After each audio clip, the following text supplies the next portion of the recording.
Hello everyone, welcome to SSP. আশা করছি তোমাদের পড়া ঠিকঠাক চলছে। তো আজকে আমরা করতে চলেছি 23 ফেব্রুয়ারি শিফট ওয়ানের 20টি অঙ্ক, এবং যে অঙ্কগুলো আমরা করব সেখানে সাথে সাথে সেই অঙ্কের সূত্রগুলো আমরা রিভিশন করে নেব। মানে কি, এই ভিডিওর মাধ্যমে আমাদের রিভিশন হয়ে যাচ্ছে। যারা যারা পরীক্ষা দিবে তারা অবশ্যই শেষ পর্যন্ত দেখো, ঠিক আছে? আর যারা যারা দেখেছো শেষ পর্যন্ত অবশ্যই কমেন্টে জানাবে, এবং কেমন লাগলো, কোনো অঙ্ক তোমাদের বুঝতে অসুবিধা হলো কিনা সব কিছু কমেন্টে জানাবে, কমেন্ট সেকশনে, ঠিক আছে? তো আজকের প্রথম প্রশ্ন। 1 নম্বর প্রশ্নে কি বলেছে? বদমাশ নিয়মের একটা অঙ্ক, তার মানে ব্রেকেটের কাজ আগে করতে হবে এবং ব্রেকেটের ভিতরেও ভাগের কাজ আগে করতে হবে। তাহলে 48 × 7 ভাগ 16 যদি আমি করি, 16 দিয়ে 48কে কাটলে 3 হবে, 3 সাথে 21, মানে ওই ব্রেকেট থেকে আমি পাবো 21। তাহলে কি পেলাম? 36 বিয়োগ 21 বিয়োগ, এবার ব্রেকেটের মধ্যে আগে যোগের 19 আর 3 যোগ করলে 22, 22 আর হচ্ছে বিয়োগ 24 মানে -22, -22 আর ভিতরে বাইরে -22 হয়ে যাবে তোমার প্লাস 2, ঠিক আছে? 22 -24 করলে আসলো -2, -2 আর বাইরে মাইনাস আসার জন্য কি হলো? মাইনাস মাইনাস +2, ঠিক আছে? এবার কি আছে? এটা প্লাসে আছে, এটা প্লাসে আছে, মানে হলো 38, 38 বিয়োগ 21 যদি আমি করি কত আসবে? 17, 17 হবে রাইট অ্যান্সার। নেক্সট সঙ্গে কি বলেছে? 9/4, 9/4, তারপর হচ্ছে তোমার 21/10, 21/10, 63/20, 63/20 লিখলাম। বলছে এদের গসাগু, এরকম যখন ভগ্নাংশে থাকবে, যখন গসাগু বের করতে বলবে তখন হচ্ছে উপরেরটা গসাগু, এখানে বলছে লসাগু বের করতে, তাহলে উপরেরগুলোর হচ্ছে লসাগু, উপরেরগুলো কি লসাগু, নিচেরগুলোর কি গসাগু, ঠিক আছে? এসএফ। তাহলে উপরেরগুলোর যদি আমি লসাগু করি, তাহলে 9, 21 আর 63 লসাগু হচ্ছে 63, এবং 4, 10 আর 20 গসাগু হচ্ছে 2, তাহলে 63/2 ইজ দ্য রাইট অ্যান্সার। দেখো, 4, 10 আর 20 গসাগু 2 কীভাবে? গসাগু হচ্ছে এমন একটা সংখ্যা যেটা হচ্ছে সব থেকে বড় সংখ্যা, যে সংখ্যাটা দিয়ে এই তিনটাই ভাগ যাবে, ঠিক আছে? নেক্সট নম্বরে কি বলেছে? M1 একা একটি কাজ 14 দিনে করতে পারে। আমি কি বলি? এগুলো অঙ্ক লেখা চালু করো। M1 একা 14 দিনে করতে পারে, M2 করতে পারে 70 দিনে, আর M3 এর সাহায্যে, মানে কি M1ও করবে, M2ও করবে, প্লাস M3ও করবে, তাহলে তারা করতে পারে 7 দিনে। তাহলে মোট কাজ কি আছে? 140 হবে এদের লসাগু, তাহলে মোট কাজ 140। তাহলে M একাই একদিনে 10 কাজ করে, M2 একাই একদিনে 2 কাজ করে, M1, M2, M3 একসাথে একদিনে 20 কাজ করে। এবার বলছে M3 কতদিনে কাজ করবে? এখানে M3 বের করতে গেলে M1 আর M2 এর মানটা যদি আমি বিয়োগ করি তাহলে বের হবে। তাহলে M1 আর M2 একদিনে 10 যোগ 2 12 কাজ করে, সমান সমান এটা যদি 20 কাজ করে, তাহলে M3 কত করবে? 8, 8, তাহলে 12 আর 8 20, তাহলে M3 এর ভ্যালু কত আসলো? 8, কত আসলো? 8। টোটাল কাজ হচ্ছে 140, তাহলে তারা কত দিনে করবে বলছে?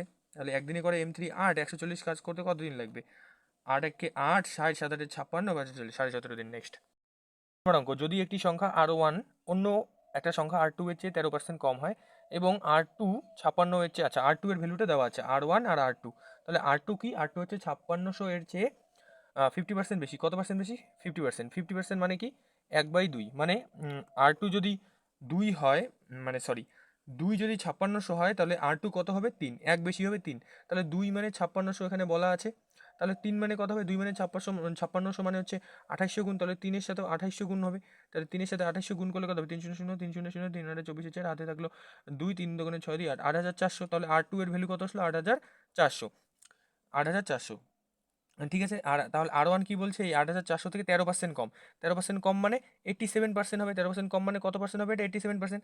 তাহলে 8400 এর 87% বের করলে উত্তর বেরিয়ে আসবে। এই দুটো শূন্য আমি পার্সেন্টের জন্য কাটা দিলাম, কারণ এখানে তো পার্সেন্ট 100 বসাতেই হবে, কাটাই যাবে। তাহলে এটা গুণ করে যদি আমি দেখি, 4 সাথে 28 8 থাকলো ইউনিট ডিজিট, আর একটাতেই আছে, 2 নম্বর option is the right answer, মানে 7300, আর একটাতেই ইউনিট ডিজিটে 8 আছে, গুণ করার কোনো দরকার নেই। নেক্সট অঙ্ক, এরকম অঙ্ক যখন আসবে তখন ডাইরেক্ট তুমি এটা আগে লিখে নাও, 7x প্লাস 4y, ঠিক আছে? না হলে পরে অনেক সময় গন্ডগোল হয়ে যায়। এখানে আছে 7x মাইনাস 4y। এবার বলছে x এর মান কি? x এর মান হচ্ছে তোমার 7, তাহলে 7 সাথে 49 যোগ y এর মান কি? y এর মান হচ্ছে 2, 4 2 8, সেমভাবে 49 বিয়োগ 8, এটাই আছে। তাহলে 49 যোগ 8 যদি আমরা করি, এটা কিসে আছে? ইস্টুতে, হ্যাঁ। 49 আর যোগ যদি করি আমি, কি হবে? 57 সমান সমান এটা কত? 41, 57 is the right answer. Next 6 নম্বর অঙ্কে কি বলেছে? জন একটি ব্যাংকে অ্যাকাউন্টে 1200 টাকা জমা রাখে এবং 4 বছর পরে অ্যাকাউন্টে দেখে 1400 টাকা হয়ে যাচ্ছে, তাহলে বার্ষিক সরল সুদের হার কত? মানে তার টাকাটা সরল সুদের হারে বেড়েছে, মানে 1200 টাকা রেখেছে, 1400 টাকা হয়েছে, তার মানে 1200 টাকায় 200 টাকা সে সুদ পেয়েছে, তার মানে কত পার্সেন্ট সুদ পেয়েছে? একটা শূন্য কাটা একটা শূন্য, একটা শূন্য, একটা শূন্য, ঠিক আছে? কত হলো? 12/200 মানে হচ্ছে 4 দিয়ে কাটলে 50, 4 দিয়ে কাটলে 3, মানে 50/3% সে সুদ পেয়েছে এক বছরে। এক বছরে তো আর পায়নি, 4 বছরে পেয়েছে। তাহলে এক বছরে কত পাবে? এটার সাথে আমি 4 দিয়ে ভাগ করলে পাবো, তাহলে এটা যখন 4 দিয়ে ভাগ করবো, 50 বাই এটা গুণ হয়ে যাবে, এটার সাথে কত হবে? 12, সমান সমান কত হবে? 4 12 48, তাহলে 4 পয়েন্ট দিয়ে উত্তর হবে, মানে 1 নম্বর is the right answer. Next অঙ্কে কি বলেছে? অনেক বড় একটা অঙ্ক, একদল ছাত্র গড় ওজন ছিল 44, একদল ছাত্র গড় ওজন ছিল 44, ঠিক আছে। যখন একটা ছাত্র 40 কেজি ওজনের বেরিয়ে গেল এবং 34 কেজি ওজনের আসলো, তখন গড় হয়ে গেল 43.4। তার মানে কত গড় কমে গেল? 0.6। কিসের জন্য? কারণ 40 বছরের একজন চলে যায় এবং 34 বছরের একজন আসে। তার মানে যে আসে, এই 40 বছর বয়সে যে ছেলেটা চলে যায় এবং 34 বছরের যে ছেলেটা আসে, তার কত কম? 6 কম। এই 6 কম হওয়ার জন্যই হচ্ছে তোমার 0.6 করে গড় কমে যায়। তাহলে 6 কমার জন্য যদি 0.6 করে কমে যায়, তাহলে একের জন্য কত, মানে কতগুলো লোক লাগবে 6 কমতে? 0.6 করে, এখানে পয়েন্টটা তুলে দিয়ে এখানে শূন্য হবে, তার মানে কত? 6 10 60, মানে 0.6 করে 10 জনের কমেছে। তাহলে দলে কতগুলো লোক ছিল? 10 জন, ঠিক আছে। নেক্সট 8 নম্বর অঙ্ক, বদমাশ নিয়মে। তাহলে প্রথমে ভাগের কাজ করতে হবে। দেখো 44 ইন্টু 2 ভাগ 11, এটা আমরা এইভাবে লিখবো, 44 ইন্টু 2 ভাগ 11 আছে তো। এটা দেখো, আমি তো ডাইরেক্ট করে দেবো, এখান থেকে এটা কেটে দেবো 4 4 2 8, কিন্তু আমি কি করলাম, 44 ইন্টু 2 ভাগ 11 মানে নিচে লিখলাম, 11 দিকে গেলে 4 4 2 8, তাহলে কি পেলাম? 555 যোগ 8 বিয়োগ হচ্ছে 75। তাহলে দেখো, এইটার সাথে এটা যদি যোগ করি কত হবে? 563। 563 বিয়োগ যদি 75 করি তাহলে কত আসবে? এখানে আসবে হচ্ছে 13 থেকে 5 বাদ দিলে হচ্ছে 8, হাতে থাকলো 1, 7 আর 1 8, 16 থেকে 8, হাতে থাকলো 1 4, 488 is the right answer. Next অঙ্ক, মোহন 4000 টাকা একটি পুরাতন মোবাইল কেনে এবং এর মেরামতের জন্য 500 টাকা খরচা করে, মানে এখন আমার খরচা কত হলো? 4500। আমি মোবাইলটা 5000 টাকায় বিক্রি করলাম, লাভ কত হলো? দেখুন অঙ্ক হলো 4500 টাকা আমার খরচা হলো, তার উপরে আমি 5000 টাকায় বিক্রি করলে আমার 500 টাকা লাভ হলো। তাহলে 4500 টাকায় 500 টাকা লাভ, 100 টাকায় কত? শূন্য শূন্য কাটা, 5 দিয়ে কাটলে 100, 5 দিয়ে কাটলে 9, 9/100 মানে কি? 11, সমস্ত 11%, ঠিক আছে। নেক্সট অঙ্ক, পি 14 দিনে একটি কাজ করতে পারে, মোট কাজের কত শতাংশ পি দ্বারা 4 দিনে করা সম্ভব? আচ্ছা, পি 14 দিনে যদি একটি কাজ করতে পারে, তাহলে একদিনে কি কাজ করবে? 1/14, সিম্পল, 1/14 কাজ করবে। তাহলে 4 দিনে কত কাজ করবে? একদিনে যদি 1/14 করে, 4 দিনে 4/14, কাটাকাটি করলে 2/7, তাহলে 2/7 is the right answer. Next অঙ্ক, একটি দ্রব্যের চিহ্নিত মূল্য তার ক্রয় মূল্যের চেয়ে 25% বেশি। চিহ্নিত মূল্য মানে মার্ক প্রাইস, ক্রয় মূল্য মানে কস্ট প্রাইস, কত বেশি? 25%। 25% মানে আমরা কি জানি? 1/4। 25% মানে 1/4, তার মানে 4 টাকা আমার ছিল কেনা, আমি মার্ক কত করেছি? 1 টাকা বেশি, 5। এবার আমি বলছি যে আমি এমন একটা ছাড় দেবো যাতে আমার কোনো ক্ষতি না হয়, তার মানে আমি ক্রয় মূল্যেই দ্রব্যটা বিক্রি করব। তাহলে 5 টাকার মালটাকে কত 1 টাকা ছাড় দিলে আমি সিপিতে বিক্রি করতে পারবো? 1 টাকা। তাহলে 5-এ আমার 1 টাকা ছাড় দিতে হবে, 100-তে 20%, 100-তে 20%, তার মানে এটা উত্তর কত? 20%, মানে 100-তে আমার 20% ছাড় দিতে হবে। নেক্সট রিয়া একটি ল্যাপটপ 35,000 টাকাতে বিক্রি করে, 25% লাভ করে। আচ্ছা দেখো, সে 100 টাকায় কিনেছিল এবং 25% লাভ করেছিল, মানে 125 টাকায় বিক্রি করেছিল। এখন সে বলছে যে আমি 130% লাভ করবো। তাহলে 100 টাকায় কিনে যদি আমি 30% লাভ করতে চাই, তাহলে আমাকে 130 টাকায় বিক্রি করতে হবে। কিন্তু এটা ধরো SP1, এটা ধরো SP2, ঠিক আছে। কিন্তু যখন আমি 25% লাভ করেছি, তখন আমি কত টাকায় বিক্রি করেছিলাম? 35,000 টাকায়। তাহলে বলছে 30% লাভ মানে 130 টাকায়, এখন কত টাকায় বিক্রি করতে হবে? তাহলে করে ফেলো। তাহলে এইভাবে করি, 125 টাকায় যখন বিক্রি করেছিলাম, তার মানে ছিল 35,000 টাকা। তাহলে 130 টাকায় যখন বিক্রি করবো কত? ঠিক আছে, 5 দিয়ে যদি আমি কাটি, 5×5=125, 5 দিয়ে যদি আমি কাটি, 5×2=10, 5×6=30, ঠিক আছে। 25 দিয়ে যদি আমি 350কে কাটি, তাহলে কত হবে? 25×1=25, তাহলে কত কত থাকলো? 104, মানে 1400, ঠিক আছে। 1400 ইন্টু 26, তাহলে 26-এ আমি গুণ করে দিই, 0 0, 4×6=24, 4×6=24, 4 হাতে থাকলো 2, 4 8, 2 10, 104, ঠিক আছে। তাহলে কত হবে এটার উত্তর? গুণ করে নাও, 14 ইন্টু 26, 6 14 84, 4 হাতে থাকলো 8, 14 দিয়ে 28 আর 8 হচ্ছে 36, মানে 336,400 টাকা, ঠিক আছে। নেক্সট 13 নম্বর অঙ্কে কি বলেছে? কোনো নির্দিষ্ট পরিমাণ থেকে, মনে করো নির্দিষ্ট পরিমাণকে আমি 100 ধরলাম, কত? 10% কমিয়ে, এর থেকে যদি 10% কমাই মানে 90, এবং তারপর যে বাকি পরিমাণটা থাকবে, 10% কমালে আমি 90 থাকবে বাকি পরিমাণ, এটা থাকলো বাকি। একে আবার 70% কমাবো, একে যদি আমি 70% কমাই মানে 70% কত? এর 70% কমাতে হবে, 70% কমাই মানে 30% থাকবে, 30% 3 9 27, মানে কত? 27, ঠিক আছে। এর মানটাই দিয়ে দেওয়া আছে হচ্ছে 1188। তাহলে প্রথম পরিমাণটা কত ছিল? তাহলে 100-র মান কত ছিল এটাই জানতে চেয়েছে। তাহলে 27কে যদি আমি 88 করি, তাহলে আমার কত গুণ করতে হবে? 4, এখানে 4 থাকলে 4 সাথে 8 এসে 8 8 আসবে, তার মানে আমারও এখানে 4 4 দিয়েই কিছু আসবে। তাহলে এখানে কত হবে? অ্যাকচুয়ালি এটা 44 গুণ, তাহলে এখানে 44 গুণ হবে, মানে কত হবে? 44, 100 গুণ করলে 0 হবে, ঠিক আছে। 44। নেক্সট 14 নম্বর অঙ্ক, দুটি ট্রেন যার একটি হচ্ছে 390 মিটার আর একটি হচ্ছে 250 মিটার, তার মানে দুটি ট্রেন আছে, একটা হচ্ছে 390 মিটার আর একটা হচ্ছে 250 মিটার, ঠিক আছে। তারা কি করবে? কোন দিকে যাবে? সমান্তরাল ট্র্যাকের উপর বিপরীত দিকে আসবে, মানে এই দিকে যাবে, এই দিকে যাবে, ঠিক আছে। এবং তাদের গতিবেগ হচ্ছে, প্রথমটার হচ্ছে 78, দ্বিতীয়টার হচ্ছে তোমার 66।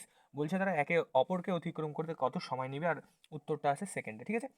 আর ওখানে আছে এগুলো মিটারে, সেকেন্ডে, মানে কোনো অসুবিধা নেই। দেখো দুটো ট্রেন যখন একসাথে এইভাবে যাবে, তার মানে কি? তুমিও আগাচ্ছ, আমিও আগাচ্ছি, তাহলে আমাদের স্পিডটা কী হবে, যোগ হয়ে যাবে। তুমিও 1 ঘন্টায় 78 যাও, আর অপর ব্যক্তি হচ্ছে 1 ঘন্টায় 66 যায়, তাহলে দুজনের গতিবেগ এখন যোগ হয়ে যাবে। 1 ঘন্টায় আমরা এখন রিলেটিভ স্পিড কী হবে, 78 যোগ 66, ঠিক আছে। আর অতিক্রম যেটা করতে হবে 390 যোগ 250 হয়ে গেল।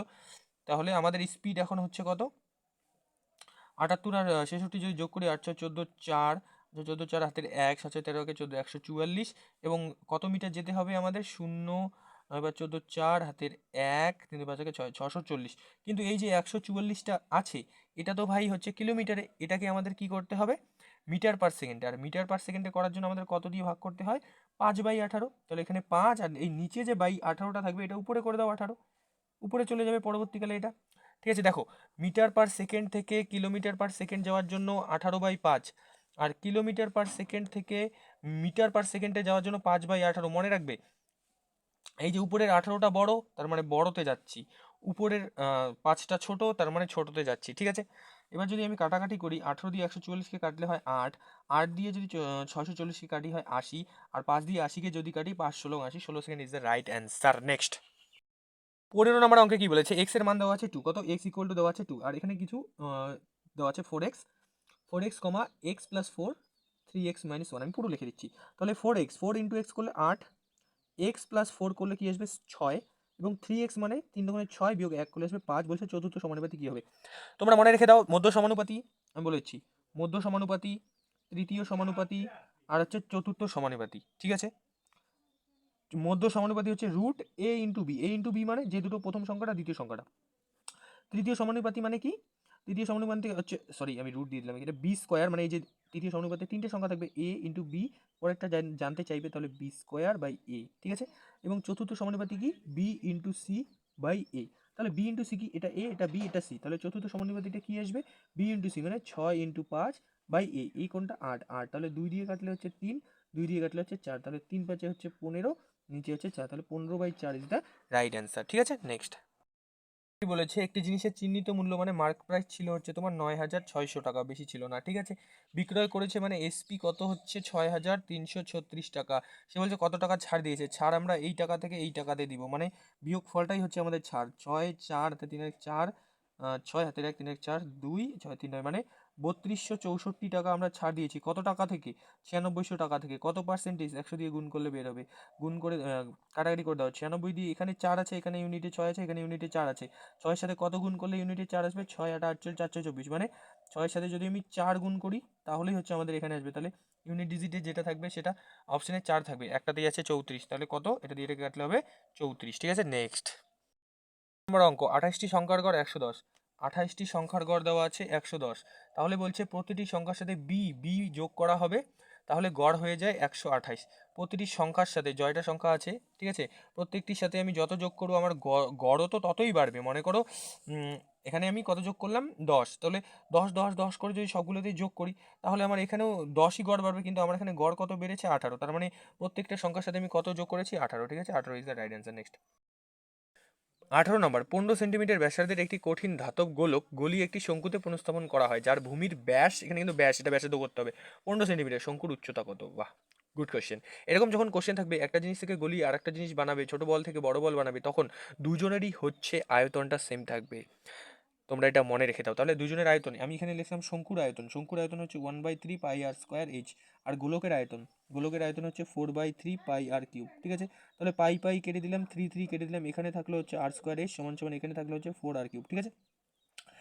এখানে যদি শঙ্কুর আমি বলি ব্যাস কি ছিল 15, ব্যাসার্ধ তাহলে কি হবে 15 অর্ধেক, তাহলে 15/2, তার স্কোয়ারকে আমি আবার 15/2 লিখে দিলাম, ইন্টু এইচ যেটার মান আমাদের বের করতে হবে, আর 4 ইন্টু আর কিউব আছে, আর কিউব মানে আর এর মানে এখানে ব্যাসার্ধ কত ছিল 15 ইন্টু 15 ইন্টু 15, তার মানে এখান থেকে একটা 15 একটা 15 একটা 15 একটা 15 একটা 15 থাকলো, তাহলে এখানে কি থাকলো 4 15 60, এখানে কি থাকলো এইচ ইন্টু 4, তাহলে এই 4টা এদিকে গুণ হয়ে যাবে 4, তাহলে এইচ এর মান কত আসবে 424 240, দ্য রাইট অ্যান্সার। নেক্সট সে একজন ব্যক্তি 30% বার্ষিক সুদের হারে চক্রবৃদ্ধি সুদে 15,000 টাকা ধার করেছেন, যদি সুদ অর্ধবার্ষিক হিসেবে যুক্ত করা হয় তাহলে এক বছরে কত পাবে। আচ্ছা, এক বছরে কত মাস হয়, 12 মাস, অর্ধবার্ষিক মানে 6 মাস 6 মাস, যদি এক বছরে 30% সুদ হয় 6 মাসে কত হবে 15%, চক্রবৃদ্ধি সুদ মানে কি 15% টাকা, এটা কি হবে A plus B into A B by 100, ওটা দিয়ে করা যায়, তাহলে 15% প্লাস 15% প্লাস 15 ইন্টু 15/100, অ্যাকচুয়ালি এটা কিচ্ছু না, এখানে আসবে তোমার 15 15 30, প্লাস এখানে আসবে 225/100, 225/100 যখন করবো 1 2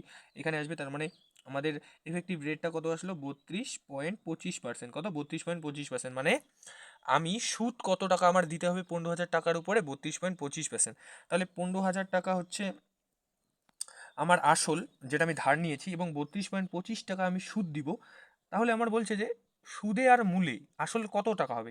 তাহলে আসলে আমার এটার 100 টাকা, এটা 100%, আর এটা 32.25%, মানে টোটাল কত পার্সেন্ট, 132.25% বের করলেই হবে।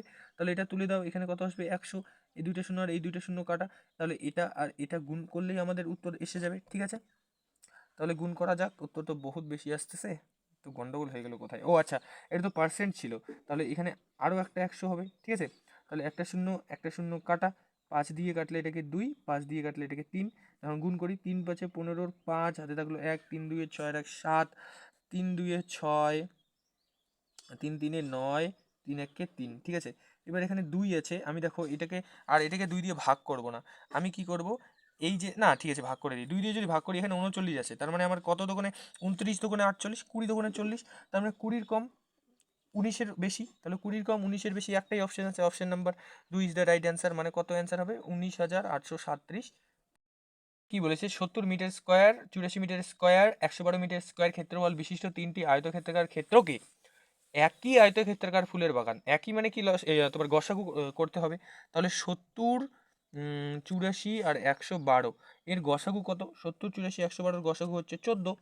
দেখো আমি কিভাবে দেখেই করে দিই, তোমরা ভাববে আমি মনে হয় মুখস্থ করে রাখছি, কিন্তু মুখস্থ করে না, আর এটা দেখেই টের পাওয়া যাচ্ছে যে এখানে যদি 70 থেকে আমি 84 থেকে 70 বিয়োগ করি, কত হবে 14, আর এই 14 দিয়ে যদি আমি একে ভাগ করে দিই, তাহলেই তো এসে যাবে, 14 × 8 করলেই তো 100, তাহলে 14 হবে। ঠিক আছে, এগুলো তোমাদেরও হয়ে যাবে, প্র্যাকটিস করতে থাকো, খুব মানে কি বলবো, এমন লেভেলের প্র্যাকটিস করো যে অঙ্ক উপরের লাইনটা দেখলে নিচের লাইনটা তোমার আইডিয়া হয়ে যাবে যে এটা ছাড়া কিছু লিখতেই পারে না এক্সামিনার। ঠিক আছে, তাহলে 14 আসলো আমাদের কি, ক্ষেত্রফল, আর ক্ষেত্রফলের সূত্র কি, দৈর্ঘ্য ইন্টু প্রস্থ, এটা কি আরো বলার দরকার আছে আমার, তাহলে দৈর্ঘ্য ইন্টু প্রস্থ, আর এখানে দৈর্ঘ্য তো বলা আছে 7, তাহলে প্রস্থ কত হবে, প্রস্থ কত 2, দৈর্ঘ্য যদি 7 হয়, ক্ষেত্রফল যদি 14 হয়, প্রস্থ কত হবে 2, তার মানে অ্যান্সার 2। নেক্সট। তো এই ছিল আজকের 20টি অঙ্ক, তোমাদের কেমন লাগলো অবশ্যই জানাবে, আর কোনো প্রশ্ন থাকলে কমেন্টে জানাবে। ঠিক আছে, all the best for your exam, পড়তে থাকো যতটা সম্ভব, তার থেকে বেশি পড়ো, দেখা হচ্ছে পরের ক্লাসে, বাই।